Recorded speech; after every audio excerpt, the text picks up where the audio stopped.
आकाशवाणी मुंबई. सूर्यकांत आवटे प्रादेशिक बातम्या देत आहे. ठळक बातम्या. मुंबईत पावसामुळं जनजीवन विस्कळीत. गेल्या 5 वर्षातल्या जुलै महिन्यातला एका दिवसातला सर्वाधिक पाऊस. विधिमंडळाचं कामकाज दिवसभरासाठी तहकूब. राज्यात विविध ठिकाणी जोरदार पाऊस. रायगड किल्ला पर्यटकांसाठी बंद. पावसामुळं उद्भवलेल्या स्थितीचा सामना करण्यासाठी शासनानं विविध पावलं उचलली असल्याचं मुख्यमंत्र्यांचं आढावा बैठकीनंतर प्रतिपादन. आणि नीट यूजी पेपरफुटी प्रकरणी अहवाल सादर करण्याचे सर्वोच्च न्यायालयाचे केंद्र सरकार आणि राष्ट्रीय परीक्षा संस्थेला आदेश. मुंबई महानगर क्षेत्रात काल मध्यरात्रीपासून सुरू झालेल्या पावसानं सर्वत्र दाणादाण उडवली आहे. सांताक्रूज वेधशाळेत नोंद झालेला गेल्या 5 वर्षातल्या जुलै महिन्यातल्या एका दिवसातला हा सर्वाधिक पाऊस आहे. हवामान विभागाकडे झालेल्या नोंदीनुसार आज सकाळी 8:30 पर्यंतच्या नोंदीनुसार गेल्या 24 तासात 267 मिलीमीटर पाऊस झाला. यापूर्वी 2 जुलै 2019 रोजी 375 आणि 15 जुलै 2009 रोजी 274 मिलीमीटर पावसाची नोंद झाली होती. मुंबई महापालिकेच्या आकडेवारीनुसार मुंबईच्या पूर्व उपनगरात काही ठिकाणी मध्यरात्री 1 ते सकाळी 7 दरम्यान सुमारे 300 मिलीमीटर पाऊस झाला. मध्य आणि हार्बर रेल्वे मार्गावर अनेक ठिकाणी पाणी साचल्यानं लोकल सेवा विस्कळीत झाली होती. सकाळी बराच वेळ मध्य रेल्वेवरच्या जलद लोकल बंद होत्या. कुर्ला ते पनवेल दरम्यान हार्बर मार्गावरची सेवाही दुपारपर्यंत बंद होती. पश्चिम रेल्वेची वाहतूक उशिरानं सुरू होती. यामुळं सर्व मार्गावरच्या अनेक लोकल फेऱ्या रद्द झाल्या. सध्या लोकल सेवा उशिरानं सुरू आहेत.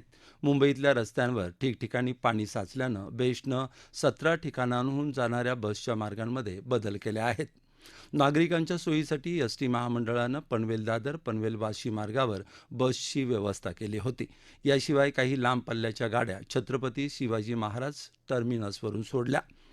रेल्वेनं नाशिक आणि पुण्याहून मुंबईकडे येणाऱ्या लघु पल्ल्याच्या गाड्या रद्द केल्या होत्या.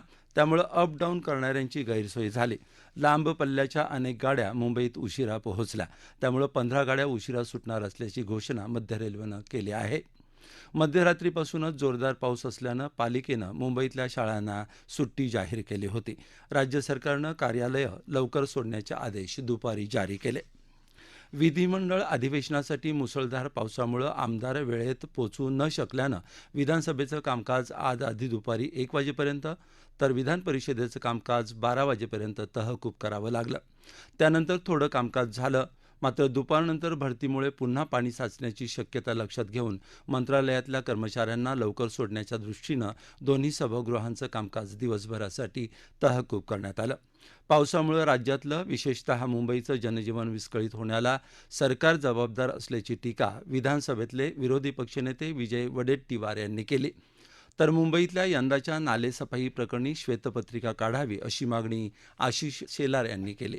मुंबईतलं जनजीवन पावसामुळे विस्कळीत झाल्याच्या पार्श्वभूमीवर सध्या परिस्थिती काय आहे आणि ती पूर्ववत करण्यासाठी काय पावलं सरकार उचलत आहे याबाबतचं निवेदन सरकारनं करावं असे निर्देश विधान परिषदेच्या उपसभापती डॉक्टर नीलम गोऱ्हे यांनी दिले. त्यावर मुंबईत साचलेल्या पाण्याचा निचरा करण्यासाठी अतिरिक्त पंप उपलब्ध करून दिले आहेत अशी माहिती शालेय शिक्षण मंत्री दीपक केसरकर यांनी दिली. विधान परिषदेचे नवनिर्वाचित आमदार निरंजन डावखरे आणि जगन्नाथ अभ्यंकर यांनी आज विधान परिषदेच्या सदस्यत्वाची शपथ घेतली. राज्यात आज विविध ठिकाणी जोरदार पाऊस झाला. कोल्हापूर जिल्ह्यात पावसाचा जोर कायम आहे. शहरात आज दुपारी पावसानं विश्रांती घेतली होती. मात्र संध्याकाळी पुन्हा पाऊस सुरू झाला आहे. परिणामी पंचगंगा नदीचं पात्र फुगलं आहे. राजाराम बंधारा 30 फुटांवर असून नदीची इशारा पातळी 39 आहे. जिल्ह्यातली 57 बंधारे पाण्याखाली गेले आहेत. राधानगरी धरण 43% भरलं आहे. कोल्हापूर बाजार भोगाव राजापूर राज्यमार्ग बंद झाला आहे. मुसळधार पावसामुळे ठाणे वसई महाड चिपळूण कोल्हापूर सांगली सातारा आणि सिंधुदुर्ग इथं NDRFची पथकं तैनात करण्यात आली आहेत. रायगड जिल्ह्यात जोरदार पाऊस होत असून नद्यांच्या पाण्यात वाढ झाली आहे. पावसाची तीव्रता आणखी वाढण्याची शक्यता आहे. रायगड किल्ला परिसरात ढगफुटी सदृश पाऊस झाल्यामुळे आजपासून रायगड पर्यटकांसाठी बंद करण्यात आला आहे. रत्नागिरी आणि सिंधुदुर्ग जिल्ह्यातही संततधार पाऊस होत असून जनजीवन विस्कळीत झालं आहे. मुंबई गोवा महामार्गावरची वाहतूक कुडाळनजीक पावशी इथं महामार्गावर पाणी आल्यामुळे 14 तास ठप्प असलेली वाहतूक आता सुरळीत झाली आहे. अनेक दिवसांच्या प्रतीक्षेनंतर पावसानं काल अकोला जिल्ह्यात हजेरी लावली. त्यामुळे जिल्ह्यातल्या खोळंबलेल्या पेरण्या मार्गी लागणार असल्यानं शेतकरी आनंदात आहेत. मात्र चांदूर, खडकी परिसरात काल अतिवृष्टीमुळे काही ठिकाणी शेतात पाणी साचून भाजीपाला पाण्याखाली गेला. जिल्ह्यातल्या मोरणा नदीच्या पाणी पातळीत देखील मोठी वाढ झाली आहे.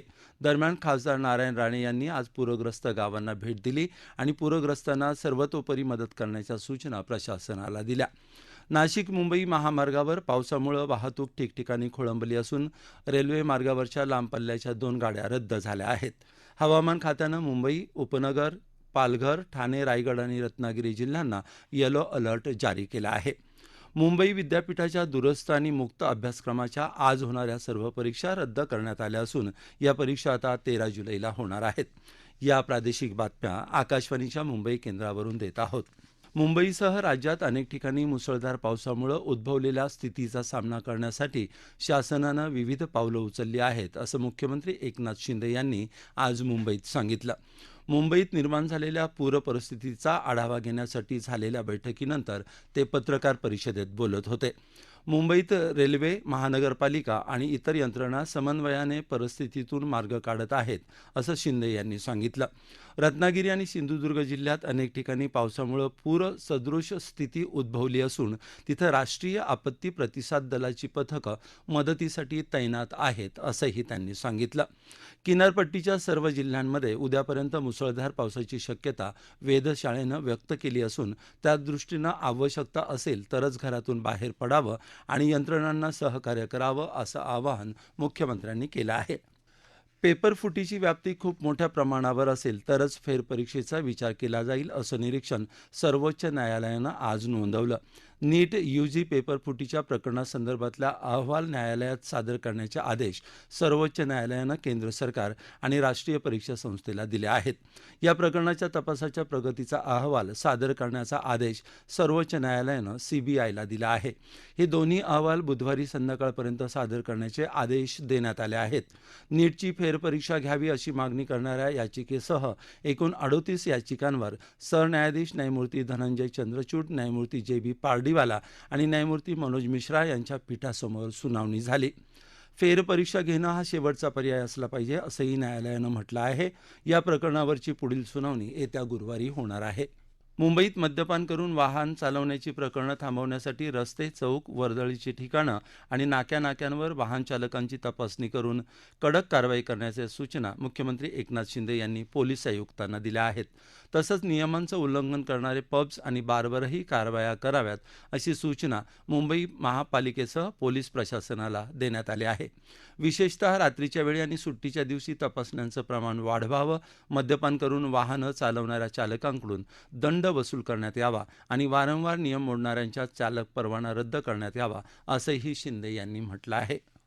संत ज्ञानेश्वर महाराज यांची पालखी साताऱ्यातला 2.5 दिवसांचा मुक्काम संपवून आज दुपारी तरडगावकडे मार्गस्थ झाली. वाटेत चांदोबाचा लिंब परिसरात पालखी सोहळ्यातलं उभं गोल रिंगण पार पडलं. लाखो वारकरी आणि परिसरातले भाविक यावेळी उपस्थित होते. रिंगण सोहळ्यानंतर पालखी तरडगाव मुक्कामी दाखल झाली. हवामान. येत्या 2 दिवसात कोकणात बहुतांश ठिकाणी पाऊस पडण्याची शक्यता असून तुरळक ठिकाणी अतिवृष्टीचा अंदाज आहे. मेघगर्जना आणि विजांच्या कडकडाटासह सोसाट्याचे वारे वाहण्याची शक्यता आहे. मध्य महाराष्ट्र आणि मराठवाड्यातही बऱ्याच ठिकाणी पावसाची शक्यता असून तुरळक ठिकाणी मुसळधार पाऊस होईल. येत्या 24 तासांकरता सिंधुदुर्ग, रत्नागिरी, सातारा आणि पुणे जिल्ह्यांसाठी हवामानशास्त्र विभागानं रेड अलर्ट जारी केला असून मुंबईसह कोकणातले उर्वरित जिल्हे तसंच कोल्हापूर, अकोला, अमरावती आणि यवतमाळ जिल्ह्याकरता ऑरेंज अलर्ट जारी केला आहे. ठळक बातम्या पुन्हा एकदा. मुंबईत पावसामुळे जनजीवन विस्कळीत. गेल्या 5 वर्षातल्या जुलै महिन्यातल्या एका दिवसातला सर्वाधिक पाऊस. विधिमंडळाचं कामकाज दिवसभरासाठी तहकूब. राज्यात विविध ठिकाणी जोरदार पाऊस. रायगड किल्ला पर्यटकांसाठी बंद. पावसामुळे उद्भवलेल्या स्थितीचा सामना करण्यासाठी शासनानं विविध पावलं उचलली असल्याचं मुख्यमंत्र्यांचं आढावा बैठकीनंतर प्रतिपादन. आणि नीट यूजी पेपरफुटी प्रकरणी अहवाल सादर करण्याचे सर्वोच्च न्यायालयाचे केंद्र सरकार आणि राष्ट्रीय परीक्षा संस्थेला आदेश. याबरोबरच आकाशवाणी मुंबई केंद्रावरचं हे प्रादेशिक बातमीपत्र संपलं. नमस्कार.